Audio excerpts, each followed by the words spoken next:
Hi everybody, it's Miss Kathy from the Merrimack Public Library, and this is another Elementary Explorers. So today we're going to talk about pollinators, and we're going to be using, I'm going to be using two different colors of Jell-O, but you could use chalk powder or really anything that's going to come in different colors and that can be mixed together. And then we'll also need some water. I just have a water bottle and an eyedropper, but you could use a spray bottle or even a sponge, just something that's going to drip a little bit of water at a time. So when we think about pollinators, we often think about bees, honeybees, but there are also pollinators like fireflies and beetles. So there are lots of different types of pollinators. They make lots of different types of fruits and other plants possible. And we have a bunch of great books in the children's room if you're interested in learning more.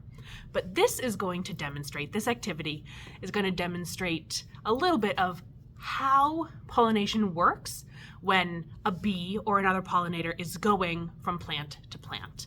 So let's get started. Okay, so I have a paper with a bunch of flowers just drawn on it. And I'm going to open up my two little baggies of Jell-O that were left over from this month's Secret Science. And I'm gonna put a little pinch of red Jell-O on some of the flowers.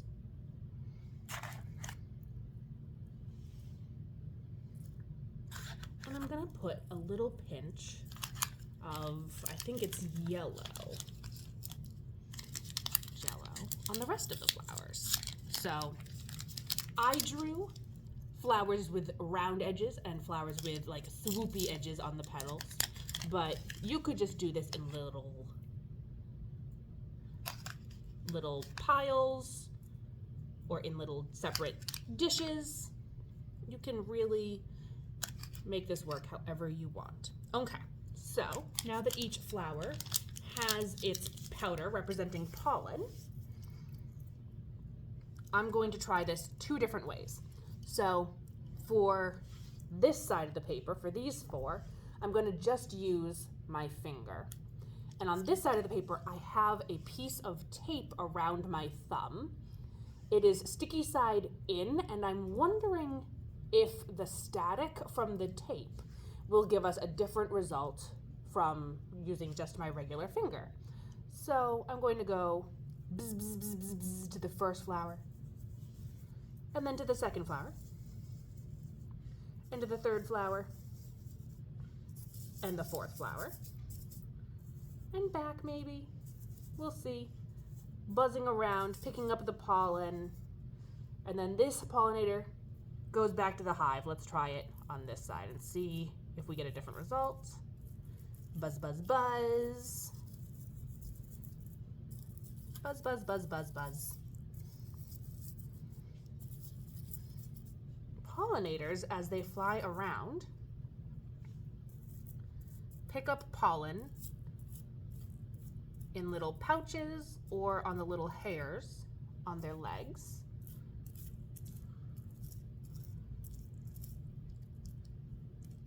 And they bring pollen from one plant to the next.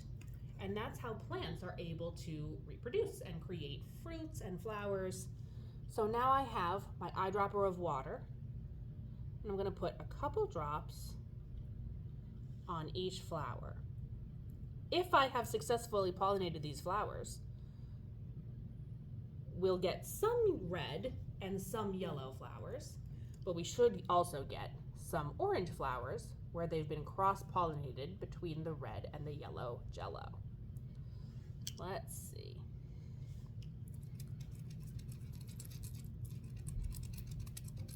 That one looks a little bit orange. This one looks mostly yellow.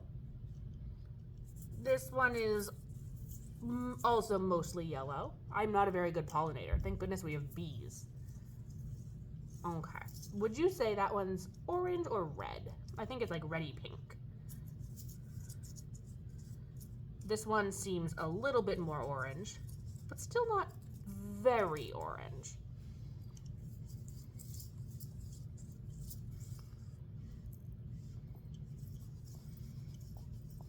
Mostly yellow and mostly red again.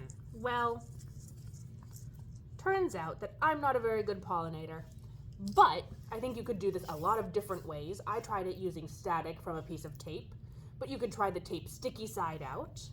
You could try using a cotton ball or a marshmallow. Things with different textures are probably going to give you quite a different result. Likewise, if I was using something with a finer grit than Jello, Jello is pretty gritty. If I was using something softer, like chalk dust, it would have clung to my hands better. So, try it at home with different variables and let me know what you come up with and how it works for you. And I will be back next month with another Elementary Explorers.